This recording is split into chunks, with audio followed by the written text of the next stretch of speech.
স্বাগত বিরতিহীন সংবাদ রাত ৯টায় বাংলাদেশে। আপনাদের সঙ্গে আছি আমি গোলাম কিবরিয়া এবং সাথে আছি আমি মাহমুদা মৌমিতা। জানাচ্ছি শিরোনামগুলো। সৌদি আরবে পৌঁছানো এবং চাকরি নিয়ে শঙ্কায় প্রবাসীরা, সড়ক অবরোধ, বিক্ষোভ, যানজটে ভোগান্তি।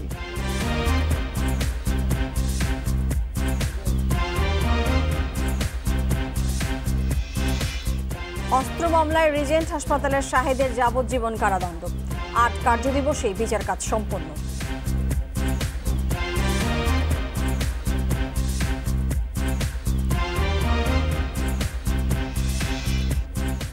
এমসি কলেজে গৃহবধূ ধর্ষণ মামলায় ৩ আসামি রিমান্ডে, আরও ৩ জনকে পুলিশে হস্তান্তর করল র্যাব।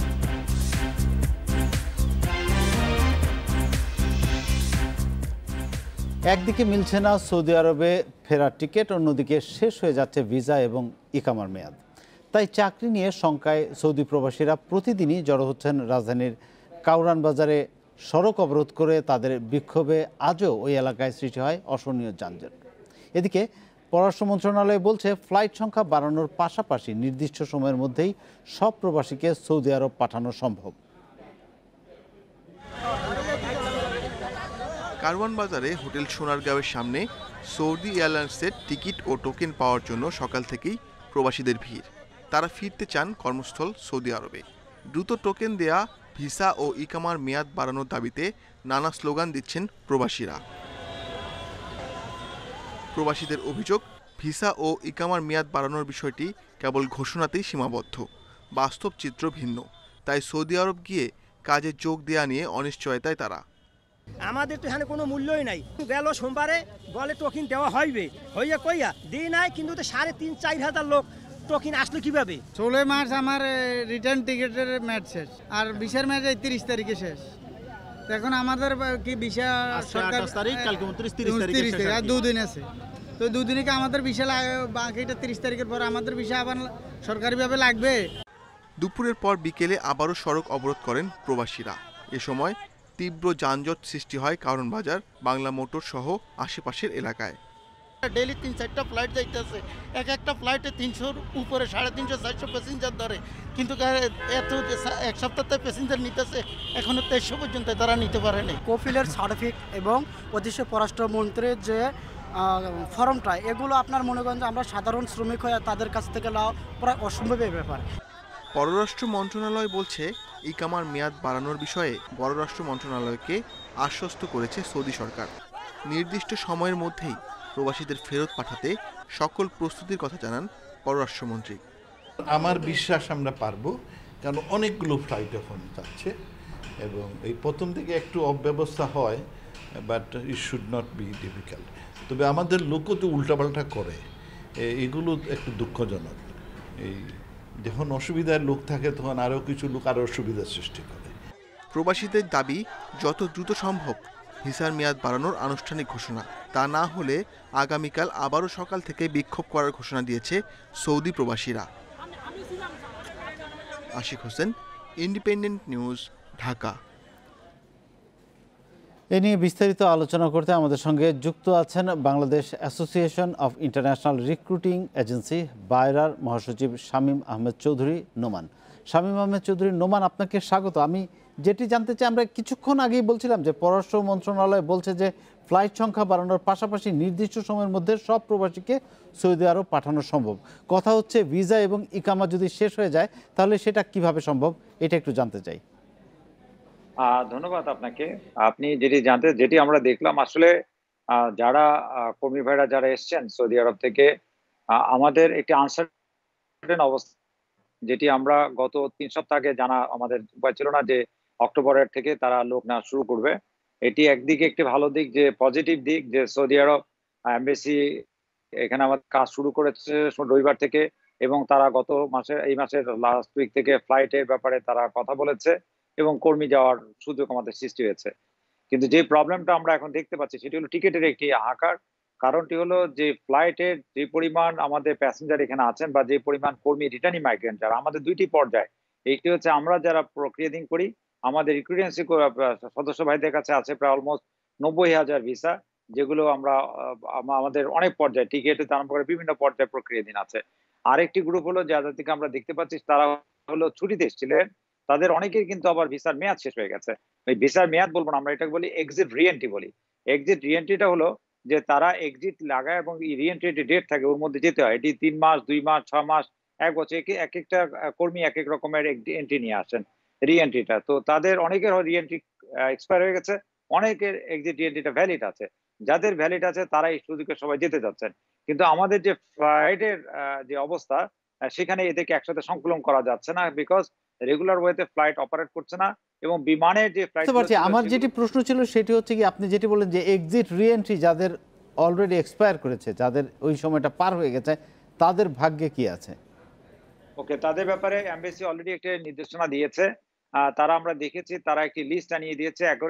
31 একটি সার্ভিস সেন্টার তারা দিয়েছে, যে তাদেরকে বলেছে সেই সার্ভিস সেন্টারের মাধ্যমে তাদের যে রিকোয়ারমেন্ট গুলো আছে, যে তাদের যে স্পন্সর আছেন, যেটা যাদেরকে আমরা বলি তাদের এমপ্লয়ার কাছ থেকে রিনিউয়াল, তার যে রিএন্ট্রিটা রিনিউয়াল করে প্রয়োজনীয় কাগজপত্র তারা নিয়ে আসলে ওই এজেন্সির মাধ্যমে তারা যে সার্ভিস সেন্টারের মাধ্যমে তাদেরকে দেয়া হবে, তাদের মাধ্যমে তারা এমবাসিতে অ্যাপ্লাই করে তাদের ভিসাটা স্ট্যাম্প করে তারা যেতে পারবেন। এটি হলো যারা এক্সপায়ার হয়ে গেছে। আমাদের ব্যাপারে যেটি বলা হয়েছে, রিক্রুটিং এজেন্সির কাছে যেগুলো এক্সপায়ার হয়ে গেছে আমাদের সেগুলোর জন্য আমাদের নির্দিষ্ট স্পন্সরের কাছ থেকে ভিসা ক্যান্সেল করে নতুন করে আবার মেডিকেল করে নতুন করে আবার সেগুলোকে জমা দিতে হয়। তার মানে একটি নতুন প্রক্রিয়ার যে একটি পাসপোর্ট করতে হয় সেটি, এটি একদিকে হলো ব্যয় সাপেক্ষ, আরেকটি হলো ভেরি টাফ, বিকজ আমাকে ভিসাগুলো ক্যান্সেল করতে হবে, আবার এমপ্লয়ার কাছ থেকে সেটি রিনিউ করে নিয়ে আসতে হবে। এইভাবে তারা একটি গাইডলাইন দিয়েছে। আর এখন যাদেরকে আমরা দেখতে পাচ্ছি তাদের এন্ট্রি মেয়াদটি আছে, এই যে আমরা শুনেছি কারো 2 দিন পরে শেষ হয়ে যাবে, কারো হয়তো 10 দিন পরে শেষ হয়ে যাবে। এই ধরনের কিছু কর্মী আছেন যাদের ভিসার মেয়াদটি, রিএন্ট্রি মেয়াদটি এখনো রয়ে গেছে। তারা যদি চেষ্টা করছেন যে ওই সময় মধ্যে পৌঁছবার জন্য, যদি না পৌঁছাতে পারেন তাদেরটা এক্সপায়ার হয়ে যাবে, এবং যাদের এক্সপায়ার হয়ে গেছে তাদের মতো প্রসিডিউরে তাদেরকে যেতে হবে, which is a very lengthy procedure. ওইটা অনেকের হয়তো এই জায়গাতে আমরা দেখছিলাম একজন কর্মী বলছিলেন যে তাদের পক্ষে, একজন সাধারণ শ্রমিক বা একজন সাধারণ কর্মীর পক্ষে এই প্রক্রিয়া মেনে পুনরায় ভিসা গ্রহণ করা, সংগ্রহ করা অসম্ভব ব্যাপার। তাহলে তাদের ভাগ্যে কি, মানে তারা কার কাছে যাবে? রিক্রুটিং এজেন্সিগুলো কি সেই দায়িত্ব নেবে কিনা? না, এরা রিটার্নিং মাইগ্রেন্ট যারা ছুটিতে এসছেন তারা তো নিজেরা তারা গিয়েছেন, কেউ 2 বছর, 5 বছর, 8 বছর ধরে চাকরি করছেন, তারা ছুটিতে এসছেন। সুতরাং তারা তাদের কিন্তু এখন স্পন্সর হলেন তাদের। মিস্টার নোমান, আপনাকে ধন্যবাদ যুক্ত থাকার জন্য। যাচ্ছি পরের প্রসঙ্গে। সৌদি প্রবাসীদের দ্রুত ফেরত পাঠাতে কাজ করছে পররাষ্ট্র মন্ত্রণালয়। মন্ত্রিসভার বৈঠকে অনির্ধারিত আলোচনায় একথা জানিয়েছেন পররাষ্ট্রমন্ত্রী। এ সময় দেশে আটকে পড়া সব প্রবাসীকে ফেরত পাঠানোর বিষয়ে ব্যবস্থা নেওয়ার নির্দেশ দিয়েছেন প্রধানমন্ত্রী। এদিকে বেসরকারি মেডিকেল অ্যান্ড ডেন্টাল কলেজে প্রতি 10 শিক্ষার্থীর বিপরীতে একজন শিক্ষক এবং 75% স্থায়ী শিক্ষক নিয়োগের বিধান রেখে এই সংক্রান্ত আইনের খসড়ায় নীতিগত অনুমোদন দিয়েছে মন্ত্রিসভা। সোমবার সচিবালয়ে অনুষ্ঠিত মন্ত্রিসভার বৈঠকে ভিডিও কনফারেন্সের মাধ্যমে গণভবন থেকে সভাপতিত্ব করেন প্রধানমন্ত্রী শেখ হাসিনা। পরে সাংবাদিকদের সামনে বৈঠকের বিস্তারিত তুলে ধরেন মন্ত্রিপরিষদ সচিব। বৈঠকে সৌদি প্রবাসীদের নিয়ে কোনো আলোচনা হয়েছে কিনা সাংবাদিকরা জানতে চাইলে সচিব জানান, অনির্ধারিত আলোচনায় পররাষ্ট্রমন্ত্রী বলেন, যেসব প্রবাসী এখনো সৌদি আরবে যেতে পারেননি তাদের ইকামার মেয়াদ বাড়ানো হবে। একই সঙ্গে পক্ষে দেশটির পররাষ্ট্রমন্ত্রী এস জয়শঙ্কর। বৈঠকে কোনো চুক্তি না হলেও দুদেশের অমীমাংসিত নানা ইস্যুতে আলোচনা হবে। ডিসেম্বরে দুদেশের প্রধানমন্ত্রীর বৈঠকে চুক্তি হবার সম্ভাবনা রয়েছে বলে জানান পররাষ্ট্রমন্ত্রী। আমরা এর মধ্যে চুক্তির জন্য, কারণ কিছুদিন পরে ভারতের প্রধানমন্ত্রী আসবেন, এই তো মানে আসবেন না, হবে ভার্চুয়ালি একটা মিটিং হবে ডিসেম্বরে। তো তখনও চুক্তি হয়তো প্রধানমন্ত্রী সামনে হলে পরে ইট লুকস বেটার। এবারে বৈঠকে তিস্তা সহ অভিন্ন নদীর পানি বন্টন, নদী শাসন, সীমান্ত হত্যা সহ নানা বিষয় আলোচনার এজেন্ডা রয়েছে। একই সঙ্গে যৌথ নদী কমিশনের সভা নিয়মিত করতেও জোর দেবে ঢাকা। এছাড়া সড়ক ও ঢাকা পথে দুদেশের যোগাযোগ সীমিত আকারে চালুর প্রস্তাব দেবে ঢাকা। ফরেন মিনিস্টারই ইস্যুগুলা উত্থাপন করবেন এবং কিছু ক্ষেত্রে কমপ্লিমেন্ট করবেন আমাদের সচিবরা, এবং একইভাবে ওরাও ওদের পররাষ্ট্রমন্ত্রী মহোদয় ওনাদের ইস্যুগুলা বলবেন। এবং আপনার ওদের যে কাউন্টার পার্ট আমাদের যারা অথবা ওদের অন্য কেউ হতে পারে। বাংলাদেশের স্বাধীনতা ও দুদেশের কূটনৈতিক সম্পর্কের 50 বছর উদযাপনের প্রস্তুতি নিয়েও আলোচনা হবে জেসিসির বৈঠকে। 1 ঘন্টার বৈঠক শেষে যৌথ বিবৃতি দিবে ঢাকা ও দিল্লি। Nafiza Doula, Independent news, Dhaka. প্রধানমন্ত্রী শেখ হাসিনার জন্মদিন উপলক্ষে রাজধানীর মসজিদ, মন্দির, গির্জা, প্যাগোডা এবং বিভিন্ন ধর্মীয় উপাসনালয়ে বিশেষ মোনাজাত এবং প্রার্থনা করা হয়েছে। মেরুলবাড্ডায় ধর্মরাজিক বৌদ্ধ বিহারে বুদ্ধিস্ট ফেডারেশনের উদ্যোগে অনুষ্ঠিত হয়েছে বিশেষ প্রার্থনা। এতে অংশ নিয়েছিলেন প্রধানমন্ত্রীর বিশেষ সহকারী এবং আওয়ামী লীগের দপ্তর সম্পাদক ব্যারিস্টার বিপ্লব বড়ুয়া। প্রধানমন্ত্রীর জন্য সবার কাছে তিনি দোয়া চেয়েছেন। এ সময় প্রধানমন্ত্রী শেখ হাসিনার সুস্বাস্থ্য এবং দীর্ঘায়ু কামনাও করা হয়েছে। ঢাকেশ্বরী জাতীয় মন্দিরে অনুষ্ঠিত বিশেষ প্রার্থনায়ও প্রধানমন্ত্রীর দীর্ঘায়ু কামনা করা হয়। ধানমন্ডিতে মহিলা লীগ আয়োজিত দোয়া মাহফিলে শিক্ষামন্ত্রী ডাক্তার দীপুমণি বলেছেন, দেশ এবং মানুষের কল্যাণে নিরলস কাজ করে যাচ্ছেন প্রধানমন্ত্রী। এদিকে জাতীয় প্রেস ক্লাবে এক অনুষ্ঠানে তথ্যমন্ত্রী ডাক্তার হাসান মাহমুদ বলেছেন, দেশের সংকটে সংগ্রামে উন্নয়নে একটিই নাম, সেটি শেখ হাসিনা। জননেত্রী শেখ হাসিনার ৭৪তম জন্মদিনে তিনি যেন আমাদের ভরে ছিল নানা আয়োজন। রাবার, পেন্সিল আর রং তুলির আঁচড়ে প্রধানমন্ত্রী শেখ হাসিনা। মনের আবেগ আর অনুভূতি মিশিয়ে শিশুরা আঁকছে বঙ্গবন্ধুর বুকে কন্যা শেখ হাসিনা। তাদের কল্পনার জগতে থাকা শেখ হাসিনাকে তুলে এনেছে রং তুলির আঁচড়ে। সেই সাথে আঁকে জাতীয় স্মৃতিসৌধসহ মুক্তিযুদ্ধ ও স্বাধীনতার নানা ছবি। মাননীয় প্রধানমন্ত্রী শেখ হাসিনার জন্মদিন, তাই আমরা এখানে এসে আর কি তার ছবি আঁকলাম একটু। হ্যাপি বার্থডে টু ইউ প্রধানমন্ত্রী। উদযাপনে অংশ নেন বাংলাদেশে নিযুক্ত রাষ্ট্রদূতসহ বিদেশি কূটনীতিকরা। প্রধানমন্ত্রী শেখ হাসিনাকে জন্মদিনের শুভেচ্ছা জানান তারাও। আতিকুল ইসলাম। শেখ হাসিনার জন্মদিনে সিটি কর্পোরেশনের আয়োজনে শিশুদের চিত্রাঙ্কন আমাকে মুগ্ধ করেছে। আমি বলতে চাই, শেখ হাসিনার নেতৃত্বে তুরস্ক বাংলাদেশ সম্পর্ক জোরদার হয়েছে। তাকে জন্মদিনের শুভেচ্ছা জানাচ্ছি।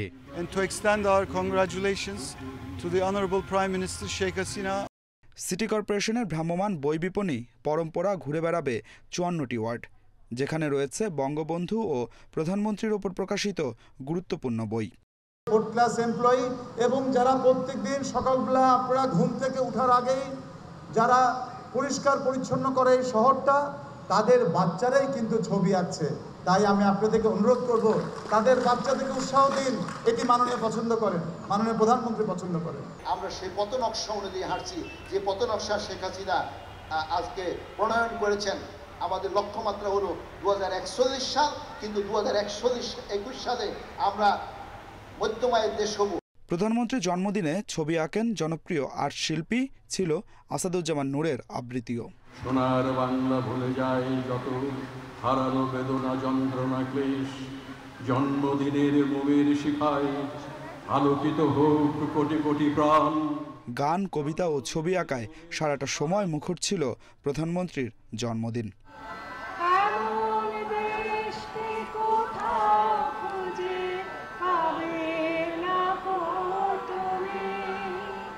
Adilur Rahman, independent news, Dhaka. মুক্তিযুদ্ধের আদর্শ ধ্বংস করতেই 19 বার হত্যা করার চেষ্টা করা হয়েছিল বঙ্গবন্ধু কন্যা শেখ হাসিনাকে। বিশ্লেষকরা বলছেন, 75-এ সপরিবারে জাতির পিতাকে হত্যার পর 1981 সালে সভানেত্রী হয়ে আবারও 71-এর চেতনা পুনরুদ্ধারের লড়াই শুরু করেছিলেন তিনি। আর সে কারণেই তার উপর হয়েছে 21শে আগস্টের মতো হামলা। দেশের উন্নয়ন, ঐক্যের স্বার্থে তার নিরাপত্তায় আরও সতর্ক হওয়ার পরামর্শও দিচ্ছেন তারা। 75-এ বঙ্গবন্ধু হত্যার পর ক্ষমতা দখলকারীদের ষড়যন্ত্রে কোণঠাসা হয়ে পড়ে আওয়ামী লীগ। দেশে ফিরতে বাধা দেওয়া হয়েছিল তার দুই কন্যা শেখ হাসিনা ও শেখ রেহানাকে। এ অবস্থায় 1981 সালের কাউন্সিলে শেখ হাসিনাকে সভাপতি নির্বাচন করে আওয়ামী লীগ। সে বছরই 17ই মে দেশে ফেরেন তিনি। আমাদের নেত্রী সেদিন বেঁচে গিয়েছেন, এটি মনে হলে যে বঙ্গবন্ধু নাই, তার কন্যা রয়েছেন, এটি আমাদের আবেগকে ভীষণভাবে আলোড়িত করে, ভীষণভাবে নাড়া দেয়। শেখ হাসিনার প্রাণনাশে প্রথম আঘাতটি আসে 1988 সালের 24শে জানুয়ারি চট্টগ্রামের লালদিঘি ময়দানে। হামলা চালানো হয় 1989 ও 1991 সালেও। চতুর্থ হামলাটি হয় 1994 সালে। ঈশ্বরদী রেল স্টেশনে তাকে বহনকারী ট্রেনে ছোড়া হয় গুলি। পঞ্চম আঘাত আসে 1995 সালে। রাসেল স্কয়ারের সমাবেশে ভাষণ দেওয়ার সময় গুলিবর্ষণ করা হলেও বেঁচে যান তিনি। 1996 7 মার্চ সন্ধ্যায় বঙ্গবন্ধু অ্যাভিনিউয়ে শেখ হাসিনা বক্তৃতা শেষ করার পরপরই একটি মাইক্রোবাস থেকে সভামঞ্চ লক্ষ্য করে চালানো হয় গুলি, ছোড়া হয় বোমা। 2000 সালের 20 জুলাই তাকে হত্যার জন্য কোটালীপাড়ার জনসভার কাছে পুঁতে রাখা হয়েছিল 76 কেজি ওজনের বোমা। পরের বছর খুলনার রূপসা সেতুর কাজ উদ্বোধন করতে যাওয়ার কথা ছিল শেখ হাসিনার, সেখানেও পাতা হয়েছিল বোমা। সে বছরই নির্বাচনী প্রচারের সময় সিলেটে তার জনসভাস্থলের কাছে একটি বাড়িতে বিস্ফোরিত হয়েছিল বোমা। 2002 সালে বিরোধী দলীয় নেতা থাকা অবস্থায় নওগাঁয় হামলা হয় তার গাড়িবহরে। সাতক্ষীরায় হামলা হয়েছিল সড়কে ব্যারিকেড দিয়ে। 2004 সালে বরিশালের গৌড় নদীতে গুলি চালানো হয় তার গাড়িবহরে। দেশের রাজনৈতিক ইতিহাসের সবচেয়ে বড় হামলাটি বঙ্গবন্ধু কন্যার উপর চালানো হয়েছিল 2004 সালের 21 আগস্ট। সেই গ্রেনেড হামলায় নিহত হয় 24 জন, আহত হয় প্রায় 600 নেতাকর্মী। বঙ্গবন্ধু অ্যাভিনিউয়ে সন্ত্রাস বিরোধী সে সমাবেশে রাষ্ট্রীয় মদদে হামলার প্রমাণও মিলেছিল। তাকে হত্যা করার চেষ্টা করা হয়েছে অনেকবার। তিনি বলেছিলেন, আমি জানি বুলেট আমাকে তাড়া করছে, কিন্তু আমি থামবো না, এবং সত্যিই তিনি থামেন নাই। ইতিহাসবিদরা মনে করেন 1975 সালে যে উদ্দেশ্যে সপরিবারে বঙ্গবন্ধুকে হত্যা করা হয়েছিল সে নীলনকশা বাস্তবায়নে শেখ হাসিনার ওপর বারবার হামলা হয়। কারণ যারা এই আঘাতটা করছে, আমি বারবার বলছি, তারা বাংলাদেশের মুক্তিযুদ্ধ বিরোধী, বাংলাদেশ বিরোধী, সাম্প্রদায়িক এবং পাকিস্তানি মনস্ক ডানপন্থী, কট্টর ডানপন্থী। এসব কারণে শেখ হাসিনার নিরাপত্তার বিষয়টি আরও গুরুত্ব দিয়ে দেখার তাগিদও দিচ্ছেন বিশ্লেষক, ইতিহাসবিদেরা। শাহাদাত স্বপন, ইন্ডিপেন্ডেন্ট নিউজ, ঢাকা। অস্ত্র মামলায় মাত্র 8 কার্যদিবসে শেষ হলো রিজেন্ট হাসপাতালের চেয়ারম্যান মোহাম্মদ শাহেদের বিচার। দেয়া হলো যাবজ্জীবন সাজা। মহানগর দায়রা জজ KM ইমরুল কায়েস এ রায় দেন। রাষ্ট্রপক্ষ এ রায়ে সন্তোষ প্রকাশ করলেও আসামি পক্ষ জানিয়েছে উচ্চ আদালতে আপিলের কথা। করোনা সংক্রমণের সময় রিজেন্ট হাসপাতালে ভুয়া রিপোর্ট দেওয়ার ঘটনা ফাঁস হয়। এরপর গ্রেপ্তার হয় চেয়ারম্যান শাহেদ। উত্তরায় অভিযানে তার একটি গাড়ি থেকে অস্ত্র ও মাদক উদ্ধার করে পুলিশ। মামলা হয় উত্তরা পশ্চিম থানায়। মাত্র 8 কার্যদিবসে শেষ হয় বিচার কাজ। এরই ধারাবাহিকতায় রায় হয় সোমবার। বেলা 1:45টায় রিজেন্ট হাসপাতালের চেয়ারম্যান মোহাম্মদ শাহেদকে কারাগার থেকে আনা হয় আদালতে। দুপুর 2টায় শাহেদের উপস্থিতিতে রায় ঘোষণা করেন আদালত। রিজেন্ট হাসপাতালের চেয়ারম্যান মোহাম্মদ শাহেদের একটি অস্ত্র মামলায় আজকে তাকে যাবজ্জীবন কারাদণ্ড দেওয়া হয়েছে একটি ধারায়, আরেকটা ধারায় তাকে 7 বছরের কারাদণ্ড দেওয়া হয়েছে, সশ্রম কারাদণ্ড দেওয়া হয়েছে। আদালত পর্যবেক্ষণে বলেন, সমাজে শাহেদের মতো ভদ্রবেশী অপরাধীদের জন্য এ রায় একটি বার্তা। ভদ্রবেশী শাহেদের মতো শুধু শাহেদ না, এই ধরনের ভদ্রবেশী অনেক অপরাধী যারা আছে সমাজে, তাদের কাছে এই মেসেজটা চলে যাবে যে অপরাধ করলে তার সে কোনোভাবে পার পাবে না। সে যত বড় ক্ষমতাশালী হোক, যেই হোক না কেন, তাকে শাস্তি পেতেই হবে। এটি একটা বড় মেসেজ। এদিকে এ রায়ে অসন্তোষ প্রকাশ করে শাহেদের আইনজীবী জানিয়েছেন, রায়ের বিরুদ্ধে উচ্চ আদালতে যাবেন তারা। সংক্ষুব্ধ আমরা মনে করি উচ্চ আদালতে আপিল করলে আমরা ন্যায় বিচার পাবো, সেখানে আমরা আসামি পক্ষ খালাস পাবে বলে আমরা বিশ্বাস করি। শাহেদের বিরুদ্ধে অন্তত 30টি মামলা রয়েছে। এর মধ্যে 2017 সালে ফার্মার্স ব্যাংকের করা চেক জালিয়াতির মামলায় 4 অক্টোবর অভিযোগ গঠনের দিন ধার্য আছে। তবে তার বিরুদ্ধে বেশিরভাগ মামলাই প্রতারণার মামলা বলে জানিয়েছেন তার আইনজীবী। জান্নাতুল ফেরদাউস তানভি, ইন্ডিপেন্ডেন্ট নিউজ, ঢাকা। মোহাম্মদ শাহেদ আইনশৃঙ্খলা রক্ষাকারী বাহিনীর চোখে যিনি প্রতারক এবং দুর্নীতিবাজ হিসেবেই পরিচিত। করোনা পরীক্ষায় ভুয়া রিপোর্ট, মাদক, অস্ত্র, অর্থ আত্মসাৎ, জাল টাকা সহ 30টির মতো মামলার আসামি রিজেন্ট হাসপাতালের এই চেয়ারম্যান। নানা কৌশলে সবসময় নিজেকে সুশীল প্রমাণের চেষ্টা করেও ধূর্ত শাহেদের শেষ রক্ষা হলো না। জুলাইয়ের প্রথম দিকে রিজেন্ট হাসপাতালে করোনা চিকিৎসায় নানা অনিয়ম, প্রতারণা আর ভুয়া রিপোর্ট দেওয়ার অভিযোগের পর থেকেই আলোচনায় হাসপাতালের চেয়ারম্যান মোহাম্মদ শাহেদ। অভিযানে নামে র্যাব। উত্তরা ও মিরপুরে রিজেন্ট হাসপাতাল থেকে উদ্ধার হয় কয়েক হাজার করোনার ভুয়া রিপোর্ট। সিলগালা করে দেয়া হয় হাসপাতালের 2টি শাখায়। এরপর থেকে গা ঢাকা দেন শাহেদ। সীমান্ত পাড়ি দিয়ে ভারতে পালানোর সময় 15 জুলাই ভোরে সাতক্ষীরার দেবহাটা থেকে তাকে গ্রেপ্তার করে র্যাব। এ সময় তার কাছ থেকে উদ্ধার হয় অস্ত্র। পরে তাকে হেলিকপ্টারে করে আনা হয় ঢাকায় র্যাবের হেডকোয়ার্টারে। 19 জুলাই তাকে নিয়ে বিভিন্ন আস্তানায় অভিযান চালায় ডিবি পুলিশ। উদ্ধার হয় অস্ত্র, জাল টাকা আর মাদক। দুর্নীতি, প্রতারণা, জাল টাকা, অবৈধ অস্ত্র, অর্থ আত্মসাৎ, মাদক সহ নানা অভিযোগে বিভিন্ন থানায় ৩০টির মতো মামলা হয়েছে শাহেদের নামে। এর মধ্যে বেশ কয়েকটি মামলায় প্রায় ৪০ দিন রিমান্ডে জিজ্ঞাসাবাদও করা হয়েছে তাকে। লাইসেন্সের মেয়াদ না থাকার পরও শাহেদের রিজেন্ট হাসপাতালের সাথে করোনা চিকিৎসার চুক্তি করায় অভিযোগ ওঠে স্বাস্থ্য অধিদপ্তরের তৎকালীন মহাপরিচালক সহ কর্মকর্তাদের বিরুদ্ধে। তোলপাড় চলে দেশ জুড়ে, একের পর এক বদলি হন কর্মকর্তারা। গণমাধ্যমে টকশো এবং সরকারের গুরুত্বপূর্ণ ব্যক্তি ও বিশিষ্টজনদের সাথে ছবি তুলে তা প্রচার করে নিজেকে সুশীল প্রমাণের আড়ালে শাহেদ একের পর এক প্রতারণা করতেন বলে জানায় আইনশৃঙ্খলা বাহিনী।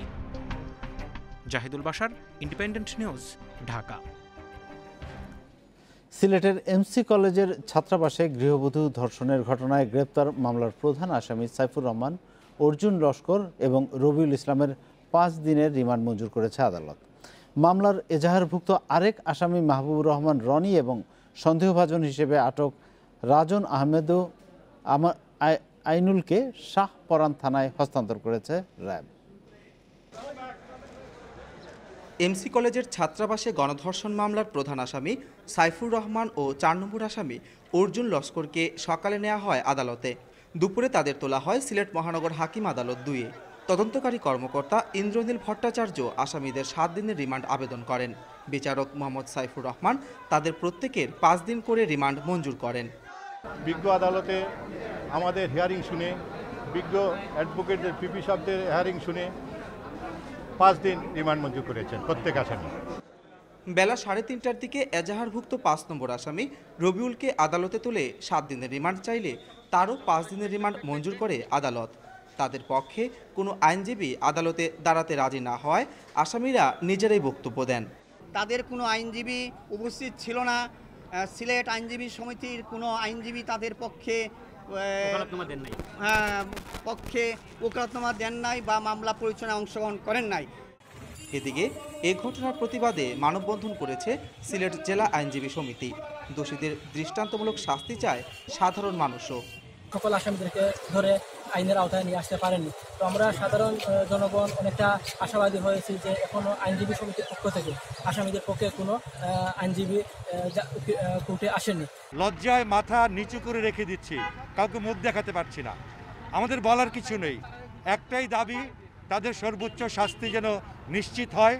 ছাত্রাবাসে গৃহবধূকে গণধর্ষণের এ ঘটনায় রোববার রাতে সন্দেহভাজন হিসেবে রাজন আহমদ ও আইনুল নামের দুজনকে আটক করেছে র্যাব। এজাহারভুক্ত অপর আসামি মাহবুবুর রহমান রনি রয়েছেন র্যাব হেফাজতে। মাধব কর্মকার, ইন্ডিপেন্ডেন্ট নিউজ, সিলেট। সিলেটের এমসি কলেজের ঘটনায় যারাই জড়িত থাকুক শাস্তি পেতে হবে, কাউকে ছাড় দেওয়া হবে না বলে জানিয়েছেন স্বরাষ্ট্রমন্ত্রী আসাদুজ্জামান খান। দুপুরে বঙ্গবন্ধু এভিনিউয়ে প্রধানমন্ত্রী শেখ হাসিনার জন্মদিন উপলক্ষে কৃষক লীগের আলোচনা এবং দোয়া মাহফিলে তিনি এই কথা জানিয়েছেন। এ সময় তিনি বলেছেন, এমসি কলেজের ঘটনা বর্বরোচিত, সুশাসন প্রতিষ্ঠায় অন্যায়কারীকে কোনো ছাড় দেবে না সরকার। তিনি আরও জানিয়েছেন, অল্প সময়ের মধ্যেই বাকি আসামিদেরও গ্রেপ্তার করা হবে।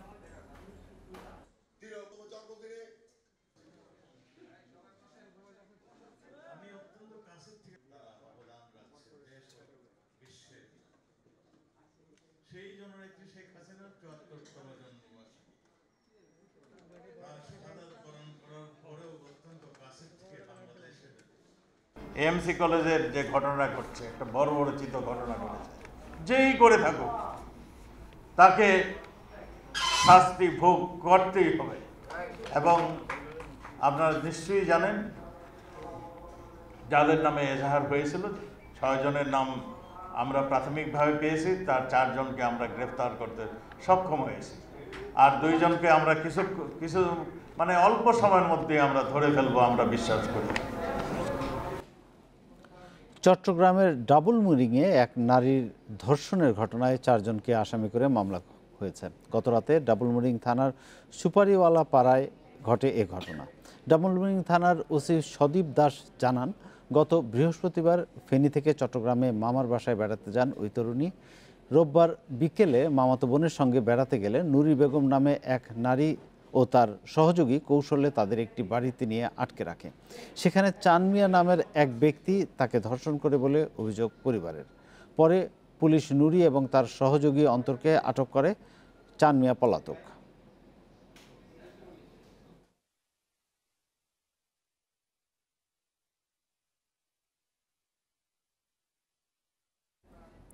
পশ্চিমবঙ্গের শান্তিনিকেতন থেকে 4 বাংলাদেশি ভাড়াটে খুনি গ্রেপ্তার হয়েছে। এ সময় আরও 2 জনকে গ্রেপ্তার করা হয়। উদ্ধার করা হয়েছে অস্ত্র এবং বিস্ফোরক। বীরভূমের এক রাজনৈতিক নেতাকে হত্যার জন্য এই 4 পেশাদার খুনিকে বাংলাদেশ থেকে ভাড়া করে শান্তিনিকেতনে আনা হয়েছিল বলে প্রাথমিক তদন্তের পরে পুলিশ জানিয়েছে। এই ঘটনার তদন্ত চলছে। পুলিশ জানিয়েছে বিশ্বভারতী থেকে মাত্র 3 কিলোমিটার দূরে একটি বাড়ি থেকে এই 6 জনকে গ্রেপ্তার করা হয়। 4 বাংলাদেশি ছাড়া গ্রেপ্তার অন্য 2 জন বীরভূমের বাসিন্দা বলে জানিয়েছেন জেলা পুলিশ সুপার শ্যাম সিং।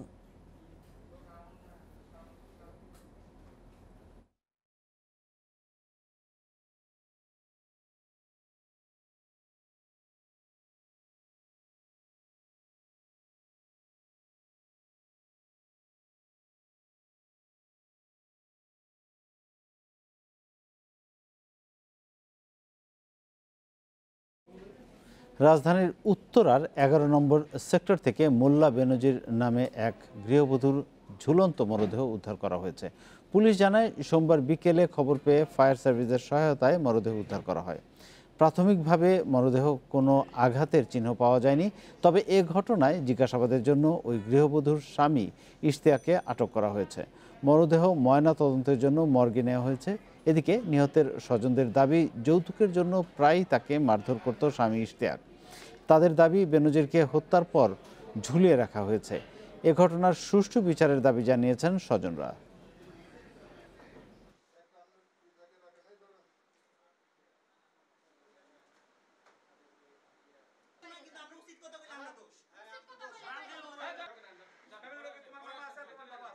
আমরা ঘটনাস্থলে এসে দেখি যে ছাদের যে মানে গেটটা বন্ধ। তো আমরা অনেক চেষ্টা করে গেটটা আমরা খুলতে পারিনি, ভিতর থেকে সিটকেন লাগানো ছিল। তো পরবর্তীতে আমরা ফায়ার সার্ভিসের সহায়তা নেই। ফায়ার সার্ভিসের মাধ্যমে ওই গেটটা ভেঙে আমরা মৃতদেহটা উদ্ধার করি, আর পরবর্তী আইনি ব্যবস্থা গ্রহণ করা হচ্ছে। এবার খেলার খবর, তার আগে জানাচ্ছি শিরোনামগুলো।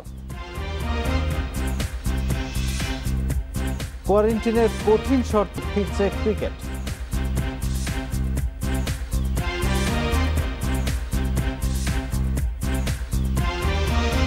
এবং 1 মাস পর সাকিবের নিষেধাজ্ঞা থেকে মুক্তি। লঙ্কা সিরিজ স্থগিতে বাড়ছে ফেরার অপেক্ষা।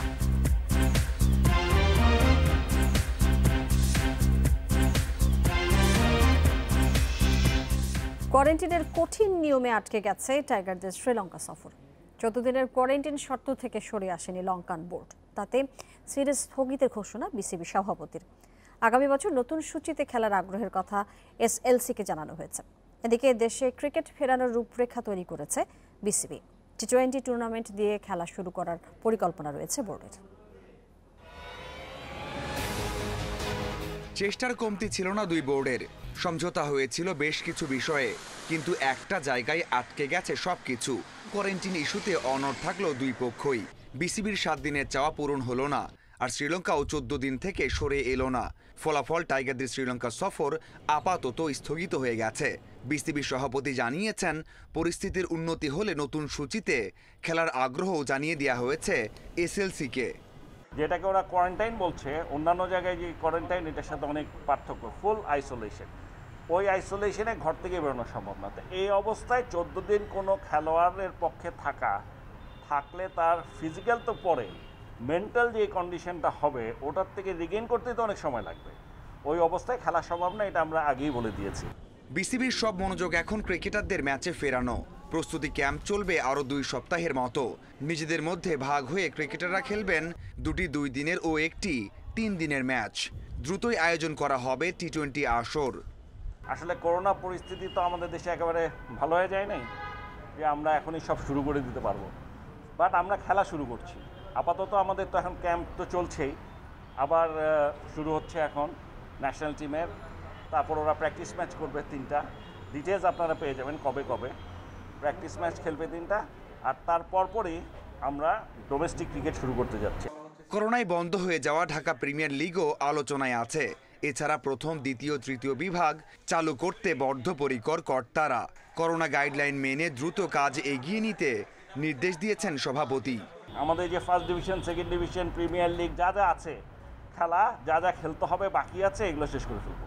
এইটার জন্য প্রিপারেশনের জন্য এই সময়টা নিচ্ছি, যাতে খেলার মধ্যেই আমরা থাকি। নিষেধাজ্ঞা শেষ না হওয়ায় বিসিবির টি-20 আসরে খেলতে পারবেন না সাকিব। আর শ্রীলঙ্কা সফর না হওয়ায় এসপিএল এ টাইগার ক্রিকেটারদের খেলার সম্ভাবনা নেই বললেই চলে। Mazharul Islam, independent news. নিষেধাজ্ঞার 11 মাস পেরিয়েছে, মাঠে ফেরার কাউন্টডাউনও শুরু হয়ে গেছে। ঠিক 1 মাস পর মুক্ত হবেন সাকিব আল হাসান, ফিরতে পারবেন ক্রিকেটে। শ্রীলঙ্কা সফর স্থগিতে বেড়েছে অপেক্ষা, এখন হয়তো ঘরোয়া ক্রিকেটেই প্রত্যাবর্তন হবে সাকিবের। লম্বা বিরতির পর তাকে মাঠে দেখতে মুখিয়ে অগণিত ভক্ত। আগের চেয়ে আরও আগ্রাসী হয়ে ফিরবেন সাকিব, প্রত্যাশা সাবেক অধিনায়কদের। সরকার থেকে শুরু করে মিডিয়া সবাই আপনারা যেভাবে সাপোর্ট করে এসেছেন আমার ভালো এবং খারাপ সময়, আশা করি এই সাপোর্টটা আপনাদের থাকবে এবং এই সাপোর্টটা যদি থাকে আমি ইনশাআল্লাহ খুব শীঘ্রই আবার ক্রিকেটে ফিরতে পারবো। 28 অক্টোবর 2019 অপ্রত্যাশিত এক খবরে এলোমেলো দেশের ক্রিকেট। লঘু পাপে গুরুদণ্ড, ভক্তরা কাটাছেঁড়ায় ব্যস্ত ছিল, কিন্তু সাকিব ওসবে কান দেননি। চোখের জল মুছে প্রত্যাবর্তনের স্বপ্ন দেখেন সেদিন থেকে। কিছুদিন দেশে থেকে পাড়ি জমান যুক্তরাষ্ট্রে। প্রথম সন্তান আলাইনার জন্মের পর পাশে থাকতে পারেননি, কিন্তু ইরাম হাসানের জন্মের ক্ষণ মিস করেননি।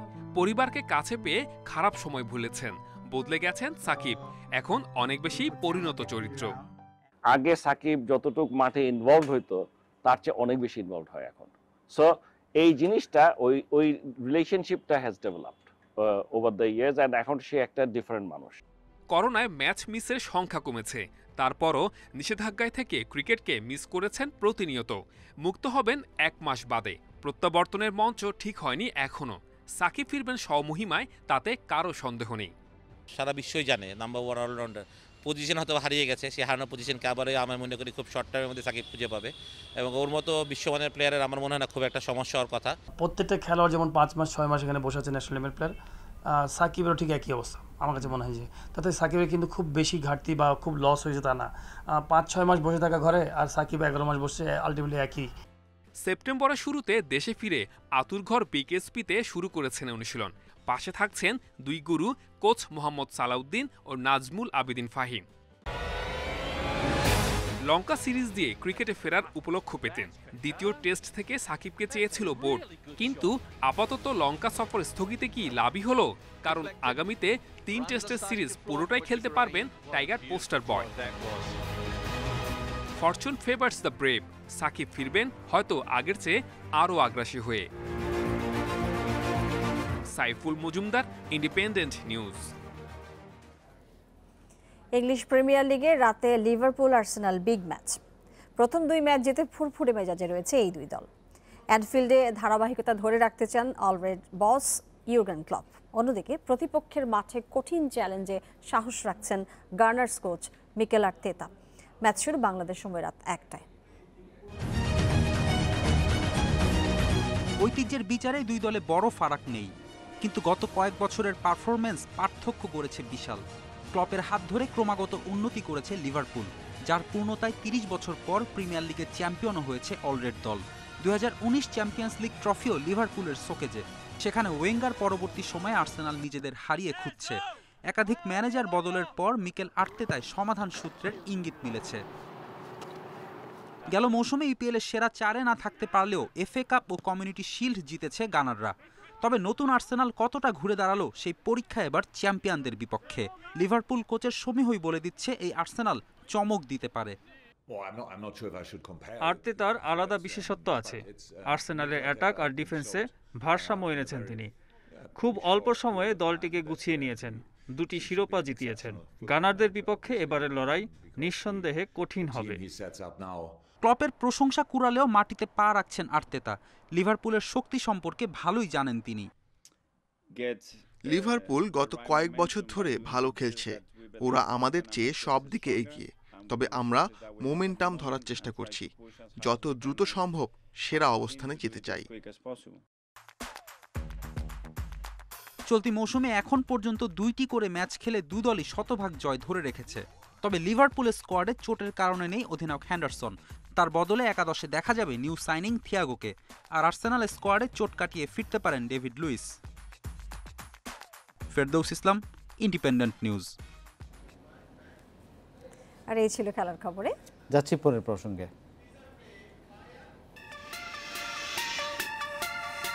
ইন্দোনেশিয়ায় আশার আলো দেখাচ্ছে চীনের করোনা ভ্যাকসিন।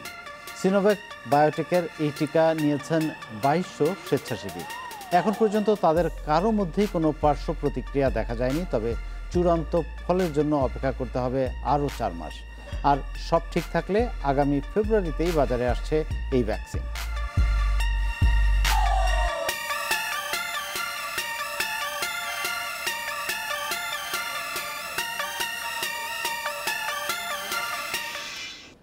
এ নিয়ে প্রতিবেদনটি থাকছে সংবাদের শেষ অংশে। যাচ্ছি পরের খবরটিতে। টানা দ্বিতীয় দিনের মতো অচল অবস্থায় কমলাপুর অভ্যন্তরীণ কন্টেইনার ডিপো। বন্ধ সব ধরনের পণ্য খালাস। শুল্ক গোয়েন্দার কর্মকর্তাদের বিরুদ্ধে হয়রানির অভিযোগ এনে রোববার থেকে কর্মবিরতিতে সিএন্ডএফ এজেন্টরা। সমস্যার সমাধান না হওয়া পর্যন্ত কর্মবিরতি চালিয়ে যাওয়ার হুমকি দিয়েছেন তারা। শুল্ক গোয়েন্দা কর্মকর্তাদের বিরুদ্ধে হয়রানির অভিযোগ এনে রোববার থেকে কাজ বন্ধ রেখেছেন কমলাপুর আইসিডির সিএন্ডএফ এজেন্টরা। এতে কন্টেইনারে পড়ে থাকছে আমদানি করা বিভিন্ন পণ্য। সিএন্ডএফ এজেন্টদের অভিযোগ, পণ্য শুল্কায়ন ও পরীক্ষায় আইনের তোয়াক্কা করেন না গোয়েন্দা কর্মকর্তারা। পরীক্ষার নামে আমদানি করা পণ্য নষ্ট করার অভিযোগও উঠেছে তাদের বিরুদ্ধে। কাস্টম এজেন্টরা বলছেন, কর্মকর্তাদের অসহযোগিতার কারণে পণ্য খালাসে মাসখানেকও লেগে যায়। এতে গুনতে হয় বাড়তি টাকা। একটা মোরগ যদি খুলে আবার সেটাকে পরিমাপ করা হয়, সে মাল কেউ কেনে, আর এ মাল নষ্ট হয় না? এরম হাজার হাজার মাল নষ্ট হয়। সিএন্ডএফ এজেন্ট অ্যাসোসিয়েশন বলছে, গেল মার্চ থেকে বেড়েছে এসব সমস্যা। শুল্ক গোয়েন্দা ও কাস্টমস হাউস কর্মকর্তাদের মধ্যে সমন্বয় নেই বলে অভিযোগ তাদের। এসব বিষয়ে এনবিআর অভিযোগ করেও প্রতিকার মেলেনি বলে দাবি সিএন্ডএফ এজেন্ট অ্যাসোসিয়েশনের। শুল্ক গোয়েন্দা এবং আইসিটি কমিশনার দুইজনের মধ্যে সমন্বয়হীনতার কারণে আমরা একটা বিপদের সম্মুখীন হয়েছি।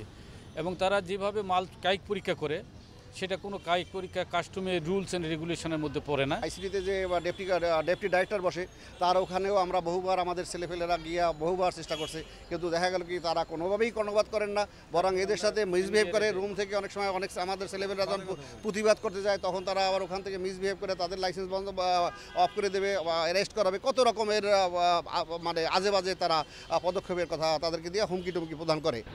এ নিয়ে কথা বলতে রাজি হননি কমলাপুর আইসিডির কমিশনার। আর অসুস্থ থাকায় শুল্ক গোয়েন্দা মহাপরিচালকের সঙ্গে কথা বলা সম্ভব হয়নি। যোগাযোগ করা হলে জাতীয় রাজস্ব বোর্ডের সদস্যরাও কিছু বলতে রাজি হননি। এদিকে দ্রুত সমস্যার সমাধান করা না হলে সারা দেশে আন্দোলনের হুঁশিয়ারি দিয়েছেন সিএন্ডএফ এজেন্টরা। Ruhul Amin, Independent news, Dhaka. ইভ্যালির ব্যাংক লেনদেনে স্থগিতাদেশ বাড়ায়নি Bangladesh Financial Intelligence Unit BFIU। এর ফলে স্বাভাবিক ব্যাংকিং লেনদেনে আর কোনো বাধা নেই প্রতিষ্ঠানটির। গত 27 আগস্ট বাণিজ্যিক প্রতিষ্ঠান ইভ্যালি নিয়ে আনা অভিযোগের পর এর ব্যবস্থাপনা পরিচালক, চেয়ারম্যান সহ প্রতিষ্ঠানের সব ব্যাংক হিসাব স্থগিত করে BFIU। তবে তেমন কোনো অসঙ্গতি না পাওয়ায় 1 মাসের স্থগিতাদেশ আর বাড়ায়নি সংস্থাটি। এদিকে ব্যাংক অ্যাকাউন্ট বন্ধ থাকায় ইভ্যালির বেচাকেনা কমে যায় 60% বেশি। এই অবস্থায় ব্যাংক হিসাব খুলে দিয়ে তদন্ত করার অনুরোধ জানিয়েছে প্রতিষ্ঠানটি। ইভ্যালির ব্যবস্থাপনা পরিচালক মোহাম্মদ রাসেলের দাবি, দেশের প্রচলিত আইন মেনেই কার্যক্রম পরিচালনা করছেন তারা।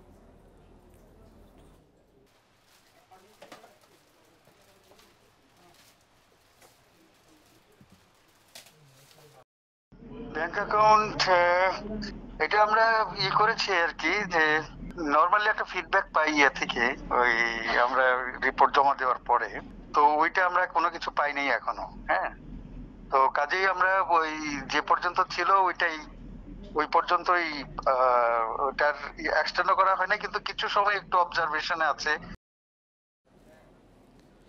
দেশে প্রতিদিন প্রায় 800 মানুষের যক্ষ্মা শনাক্ত হচ্ছে, যদিও 4 বছর আগের তুলনায় এই সংখ্যা অর্ধেকে নেমেছে। স্বাস্থ্য অধিদপ্তর বলছে এর মধ্যে সবচেয়ে বেশি রোগী ঢাকা, চট্টগ্রাম এবং খুলনায়।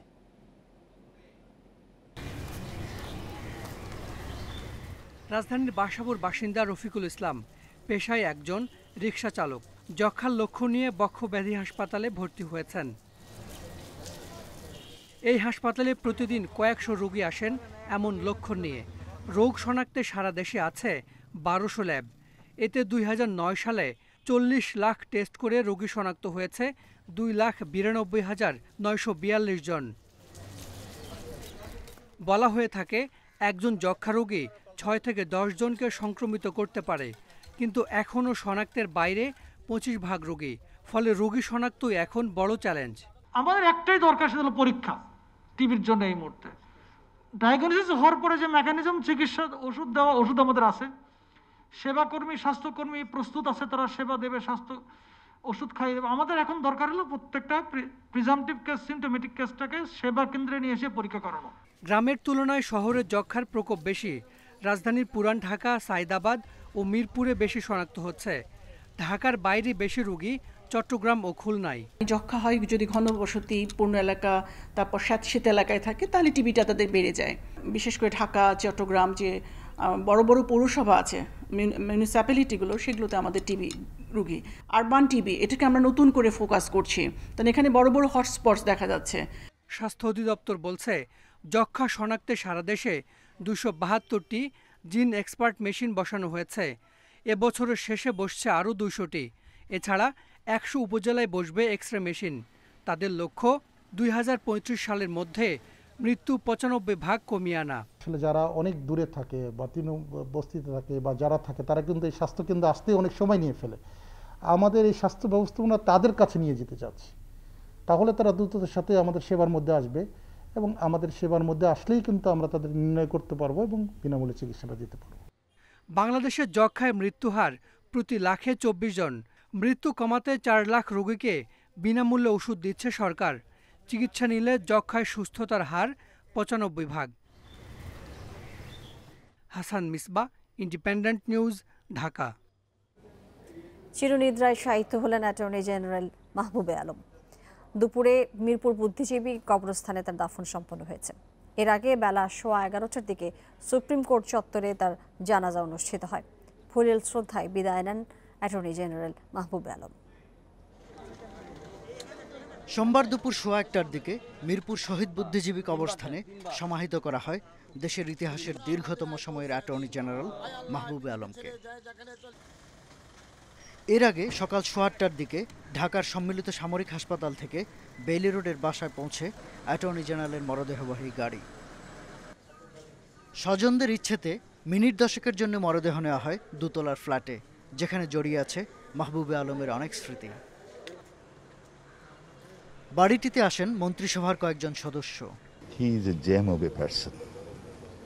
এরকম ভালো মানুষ এত তাড়াতাড়ি চলে গেলেন, এইটাই আমার খারাপ লাগছে। তার আমি মাগফিরাত কামনা করি এবং তার পদাঙ্ক অনুসরণ করে আরো নতুন নতুন লইয়ার সৃষ্টি হোক, সেটাই আমার আজকে প্রত্যাশা হবে। তিনি আইনজীবী হিসাবে যেমন দক্ষ ছিলেন, অভিজ্ঞ ছিলেন, সকলের সঙ্গে তার যে সৌজন্য বোধ ছিল, রাষ্ট্রের প্রতি তার যে মমত্ব ছিল, অসাম্প্রদায়িকতা এবং বিচার বিভাগের স্বাধীনতাকে সমুন্নত রাখতে বার এবং বেঞ্চের সঙ্গে সুসম্পর্ক রক্ষা করার ক্ষেত্রে আমার মনে হয় অনন্য অসাধারণ দৃষ্টান্ত তিনি রেখেছেন। আসেন দীর্ঘদিনের সহকর্মী বিচারপতিরাও, ভিড় করেন স্বজন শুভানুধ্যায়ীরাও, অনেকেই শোকে মুষড়ে পড়েন। পরে 10:30টার দিকে অ্যাটর্নি জেনারেলকে নেওয়া হয় তার প্রায় 50 বছরের কর্মস্থলে। সেখানে আগে থেকে জানাজায় অংশ নিতে সমবেত হন আইন অঙ্গন সহ বিভিন্ন শ্রেণীপেশার বিশিষ্ট ব্যক্তিবর্গ সহ মাহবুবে আলমের সহকর্মীরা। স্মরণ করেন রাষ্ট্রের সদ্য প্রয়াত প্রধান আইন কর্মকর্তাকে। চিরচেনা অঙ্গনে হয় রাষ্ট্রের প্রধান আইন কর্মকর্তার জানাজা।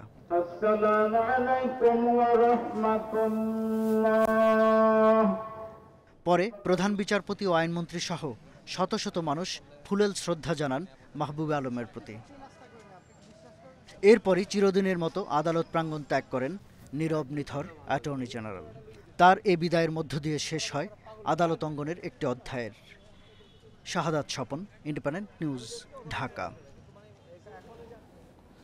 ইন্দোনেশিয়ায় চীনের করোনা ভ্যাকসিনের ট্রায়াল নিয়ে আশাবাদী সিনোভ্যাক বায়োটেক। এখন পর্যন্ত স্বেচ্ছাসেবীদের মধ্যে কোনো পার্শ্ব প্রতিক্রিয়া দেখা যায়নি, এ তথ্য জানিয়েছেন চীনা ফার্মাসিউটিক্যাল কোম্পানিটির প্রকল্প পরিচালক। তবে চূড়ান্ত ফলের জন্য অপেক্ষা করতে হবে আরও 4 মাস। আর সব ঠিক থাকলে আগামী বছরের ফেব্রুয়ারিতেই বাজারে আসছে চীনের এই টিকা।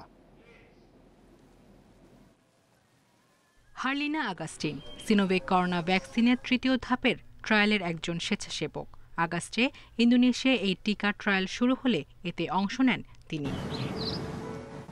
শুধু মেডিকেল ট্রায়ালের অংশ হতেই নয়, বরং মানবতার জন্য এই উদ্যোগ নিয়েছেন বলে জানান আগাস্টিন। একজন মানুষ হিসেবে অন্য মানুষের জন্য কিছু করতে পারাই আমার প্রেরণা। আর এতে যদি স্বাস্থ্য সুরক্ষায় ও মহামারী ঠেকাতে উপকারী কিছু হয় তাহলে তো কথাই নেই। মানবতার জন্য এই প্রকল্পের অংশ হতে পেরে ভালো লাগছে। ইন্দোনেশিয়ায় এরই মধ্যে ভ্যাকসিন গ্রহণ করেছেন 2200 স্বেচ্ছাসেবক। আগামী 4 মাস তাদের রাখা হবে নিবিড় পর্যবেক্ষণে। আশা করছি 2021 সালের জানুয়ারিতে এই ধাপের পর্যবেক্ষণের ফল পেয়ে যাব আমরা। নিরাপদ টিকা, অ্যান্টিবডি এবং এর কার্যকারিতা বিবেচনা করে নেওয়া হবে পরের পদক্ষেপ। সব ঠিক থাকলে ফেব্রুয়ারিতে টিকা বিতরণের কাজ শুরুও হতে পারে। ইন্দোনেশিয়া ছাড়া সিনোভেকের টিকার চূড়ান্ত ধাপে ট্রায়াল চলছে ব্রাজিল ও তুরস্কে। মোট 24,000-এর বেশি স্বেচ্ছাসেবীর উপর এই টিকার পরীক্ষা চালানো হবে। এদিকে চীনের তৈরি কমপক্ষে 4টি ভ্যাকসিনের শেষ ধাপের ট্রায়াল চলছে।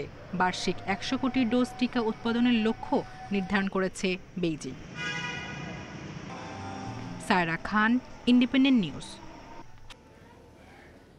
আর এই ছিল বিরতিহীন সংবাদ রাত 9টায় বাংলাদেশে। ইন্ডিপেন্ডেন্ট টেলিভিশনের সব খবরের আরো বিস্তারিত জানতে চোখ রাখুন ফেসবুক, ইউটিউব এবং টুইটারে। সাথে থাকার জন্য ধন্যবাদ জানাচ্ছি।